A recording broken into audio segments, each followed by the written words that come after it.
I can't believe it. It is about the Indianapolis Colts. Matter of fact, I'm going to take it another step further. It's about Daniel Jones. And I'm going to try to be as calm as I possibly can be. Because there are a lot of people that would say that, oh, Greg, you bailed on Daniel. No, I never bailed on Daniel Jones. No, he didn't. Correct, you did. I've always talked and understood the talent. Sometimes, as a meal prepper, I get it. Yeah, as a meal prepper, I get excited sometimes. I didn't know you could be identified as that. I want my food now. So sometimes most times, I cook my chicken and I cook it fast. Yeah. Then there's other times when I just need to slow cook it.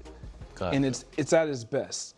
When I cook it too fast, sometimes I run the risk of something going wrong, overcooking it. Just so you know, this isn't unique to meal prepping. This is just cooking. Yeah, go ahead. I'm locked in right now. And I watched Daniel Jones, and I tried to say these things. Like, well, look at his situation in New York. Offensive line, he's just thrown behind this weak offensive line. He doesn't have receivers. He only has a running back. And we're now deeming him a receiver as well. And then look at his coaching, just carousel, all these things. I said this stuff. No one would listen. I even said, man, he's top 10. I said this. And people did that. Can you get the camera on this guy? They did this. Aggressive. They questioned it. They doubted it. And now all of a sudden, I see one win against the Dolphins, pretty impressive. They punted Two once all year, wins. right? They punted one There you go. time. I mean, and told they're you scoring like 30 I was going to again. keep it down. Yeah. He's been protecting the ball, been phenomenal. Daniel Jones is the reason why the Indianapolis Colts are in the discussion for what? For what? For what? Team of this month.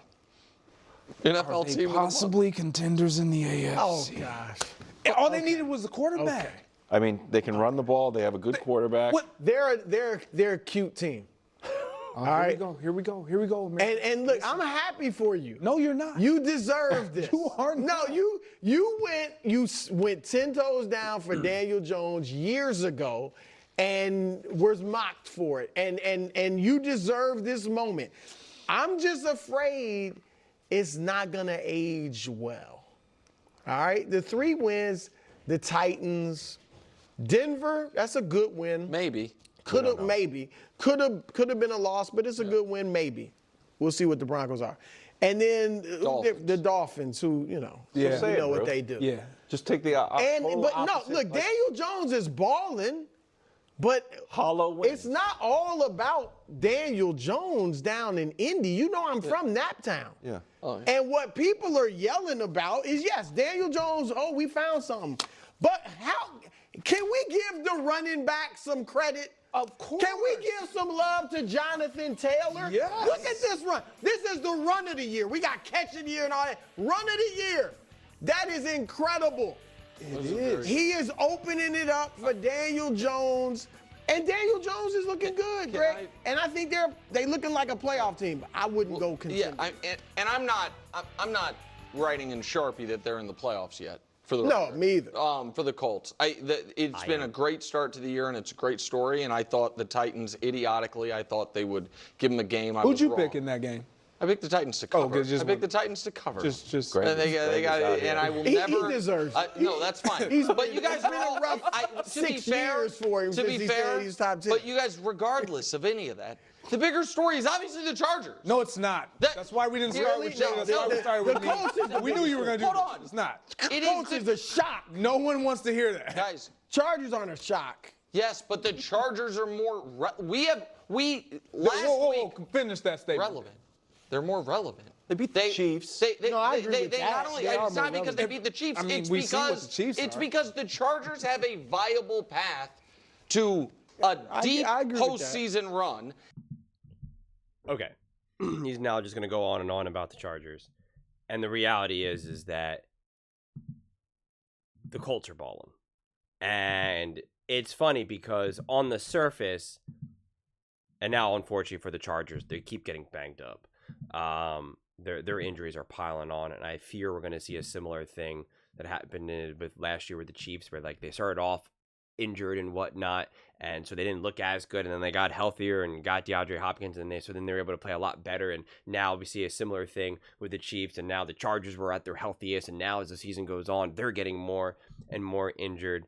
But the Colts right now, like, yes, listen, I know they beat a handful of bad teams, undeniable, but it's really the way in which the Indianapolis Colts are playing and how Daniel Jones is playing. Now, listen, I didn't go as deep as Greg did with Daniel Jones.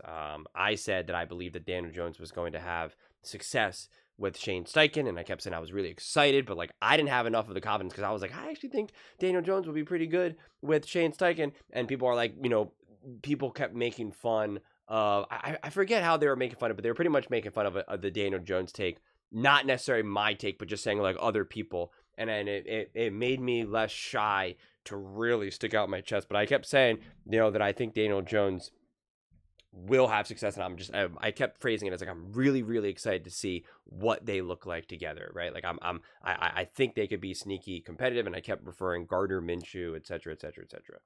And this is why all last year I kept saying like, listen, this is why you can win games with Flacco that you can't win with AR. That you need a veteran, that you need to find the quarterback for Shane Steichen. I just kept saying that again and again and again. You're going to mess this up and end up firing Shane Steichen, even though he's an awesome offensive coach. And the reality is you don't look at it through the lens of like, we got to find a coach for AR. It's like, no, you got to look at it through the lens of you got to find a quarterback for Shane Steichen. And Daniel Jones might be that guy. I mean, like it's just awesome to see. And Daniel Jones is playing at such a high level that I don't care who you're playing against right now. I really don't. If you want to question how much of a contender the Colts are based on their wins and who they're playing, I understand that. But that Broncos win is actually even bigger. Listen, they were very fortunate to get that win. No doubt about it. But that's why I don't care as much about the win itself. I care about the quality of play that Daniel Jones did. Because Justin Herbert was getting crushed, running for his life. He got hit. I forget what the exact number was, but it was the most quarterback hits for a Chargers quarterback in like 25 years or something outrageous. He was pressured nonstop. And the Indianapolis Colts just dealt with it. I mean, even when the pressure actually got to Daniel Jones, he was just able to just get rid of that ball in a flash, in a second. And he's just playing at just such a high level right now. So it's like, even if, that's why it's like, I just don't care as much about the true bottom line of wins and losses when I'm trying to evaluate a team. Obviously, when you're trying to figure out how far can a team go, I factor in wins and losses because, are you winning the division, home field, et cetera, et cetera, et cetera. But if I'm just trying to truly evaluate how good do I think this team is, I just really try to lean on like, well, how are they playing? And it sounds silly to say, but it's just like when I'm watching the games, what does it look like? And are you taking advantage of bad teams? Like sometimes you're just throwing to wide open guys all day. You're able to just run easy. You have protection all day, everywhere. Like then you could say, okay, yeah, you're playing great. Yeah, you're putting up awesome numbers, but like, let's be serious here. You're going up against bad defenses, blah, blah, blah, blah, blah, blah, blah. And that's why the win itself against the Broncos, it's like, yeah, maybe the Broncos are not good enough at, crossing the T's and dotting the I's this season. They keep giving away wins. And so you're like, okay, the Broncos overall are just not good enough. So then you can say, well, then the Colts beat them and like the Broncos aren't that good. But it's like, but their defense has been really, really great. Their defense has been awesome, actually. And I just saw what Justin Herbert looked like against the Broncos, and his life was a lot harder. It was a lot harder for Justin Herbert against the Broncos than it was for Daniel Jones against the Broncos. That signals something to me. It really does. And listen, we can say, well, it's a divisional game. It's different. Same thing for Josh Allen and the Buffalo Bills against the Miami Dolphins, with the Colts against the Miami Dolphins. Like, You know, all of these things can be true, and it's why it's hard to make conclusions 3 games into the season. And it is always actually hard to really evaluate divisional games and compare them to other teams, because we know divisional games can be crazy, but like, I don't think we really understand just quite how to quantify it, right? When a great team goes up against a division rival, a bad division rival, and it gets like a little muddled up and ugly and a tough game, but then another team not in the division goes up against that bad divisional team and just smokes them. Like, it is kind of like, you know, it's just interesting. You are kind of like, I get it's a divisional game, but like, why was it so close? Like, it's thought provoking. And it just, you know, the answer to me is not, well, they see them all the time and they just care a lot. It's like, well, you know, I guess, but it's just, that's an unsatisfying answer. And so I don't think we have to downplay the success that that Daniel Jones and the Indianapolis Colts are having right now. And it's very, very, very reminiscent of Sam Darnold and Kevin O'Connell with the Minnesota Vikings. So I love to see it. I wish these stories got more praise. People are constantly trying to downplay these types of stories, these types of moments. They did it all season long with the Minnesota Vikings and Sam Darnold. And Sam Darnold absolutely balled last season, played awesome. And then he had no O-line. He was getting wrecked. They lost 2 games. Surprise, surprise, teams lose. And they got beat in the playoffs, like we saw Mahomes do, like we saw Justin Herbert do, like we saw CJ Stroud, like we saw all other quarterbacks that people love, Stafford, etc. But then they used it as like, I told you so about Sam. It's like, I told you he was bad. I told you. So you wait all season long. Every time he succeeds, you're like, no, he's not that good. No, he's not that good. No, he's not that good. No, he's not that good. And then he loses in the playoffs because he doesn't win the Super Bowl. And it's like, I told you. And it's like, well, that's not true, because then you could say that about Justin Herbert and Stafford and all these other quarterbacks, Mahomes. And it's just like, you just wasted a whole season downplaying such an awesome season and such an awesome return to a Sam Darnold. Don't do the same thing with Daniel Jones and the Colts right now. You know, I'm not telling you to make it something that it's not. I'm not telling you to inflate it, or if you truly don't believe it, to just magically believe it.